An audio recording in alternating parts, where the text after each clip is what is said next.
you would be severely intoxicated by now.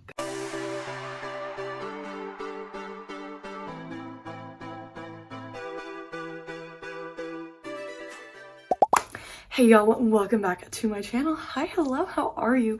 How has your week been? So today we are going to be doing a second part to a series I started on my channel at the end of 2023, which was reading my friends' favorite books. So this is my friend Alyssa. We met freshman year of college. We lived across the hall from each other in our dorm. Some of you out there might be like me, where you are hesitant about letting people into this part of your life, and like sharing about like your favorite things can feel really scary, just because like you're letting people into a part of your life you might not have previously done before. But let me just encourage you to find somebody to talk about books with, whether that is in real life or on social media, because it is so much more fun to read books when you have somebody to talk about them with. Like this year, I have been so incredibly fortunate to find so many friends and people that are close to me that have gotten back into reading and are enjoying reading the same things that I am. And so I have people that I get to share my reactions to different books with and get really good book recommendations from them, because we enjoy reading the same things. And I have always said on this channel that I really, first and foremost, like really enjoy reading friend recommendations, because you know, these are people I trust, and I trust their judgment when it comes to whether or not a book is good or something that I want to read. And so this year has just been really great in that I've found so many people that I can like ask them about what they're reading when I see them, and it's just so much fun. So if you are hesitant because you are afraid people are going to judge you for the things you're reading, let me just encourage you to take that leap of faith and like just share it with somebody, because you never know what you could end up getting out of it.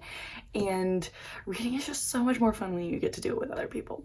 So Alyssa told me that her favorite books are the Infernal Devices series by Cassandra Clare, which is a prequel to the Mortal Instruments series, which is perfect because I have already read the Mortal Instruments series, so I'm not going into it with any spoilers. I do have all three of them. Not sure how many I'm going to read in this video. I'm going to read at least one, maybe two. I am excited to read them. I have heard these are better than the original Mortal Instruments series, so I'm hopeful. I'm about 50 pages into Clockwork Angel, which is the first one, and I'm still utterly confused as to what's going on. So I imagine that this is going to be a trip for all of us. Reading update, I'm about like, I don't know exactly, I'm like 120 something pages into Clockwork Angel. Right now, it is quite literally following the exact same plot formula as City of Bones. Like, it starts off with a girl who, she's just an ordinary girl, and she gets into a sticky situation where she's rescued by a hot shadow hunter boy who is guarded, and he doesn't really like people, and everyone thinks he's mad at them. And he takes them back to the Institute, where there's a bunch of orphans that live there. And she's special, but she didn't know that she's special.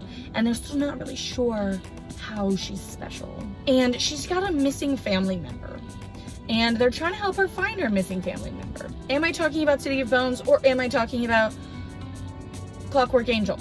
Yes.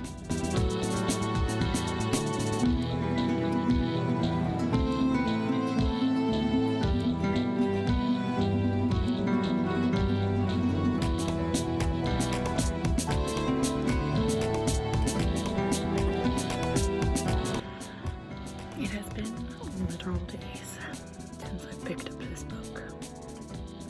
I think that just shows you how much I'm liking it. Not. How many pages do we have left? I don't even know. I'm on page 335. I think I have like 130 pages left. We are finishing this today. Like, no question.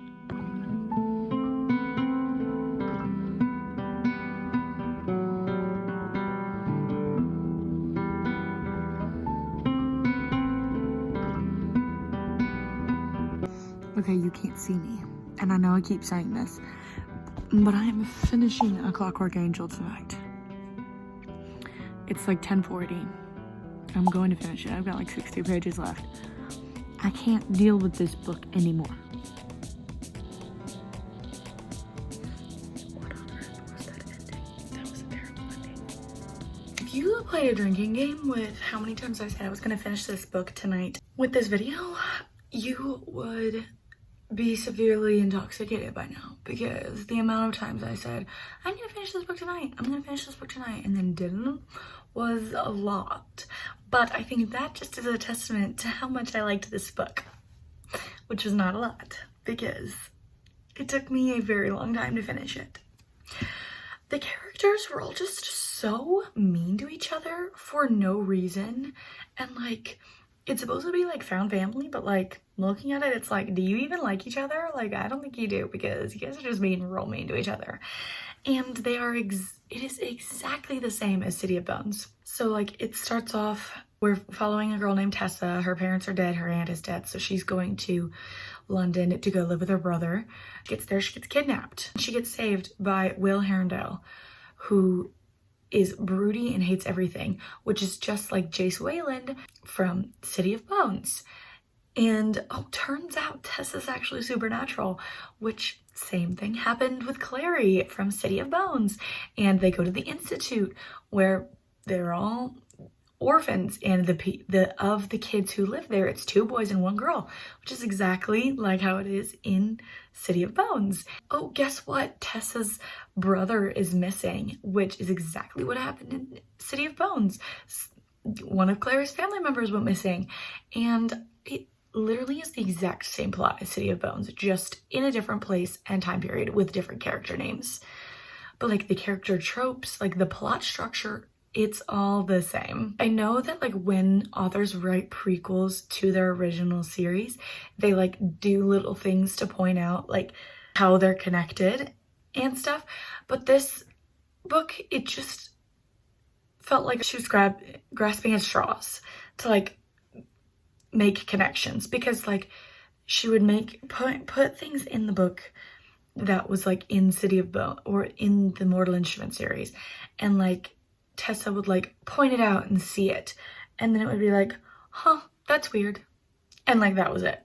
Like it did not do anything to like further the story or anything, and it was just there just to like be like, oh yeah, it's connected to Mortal Instruments series, but like whatever it was she just said is not really relevant to the story at all. There were so many things, like big things brought up in this book, and just nothing was given any answers.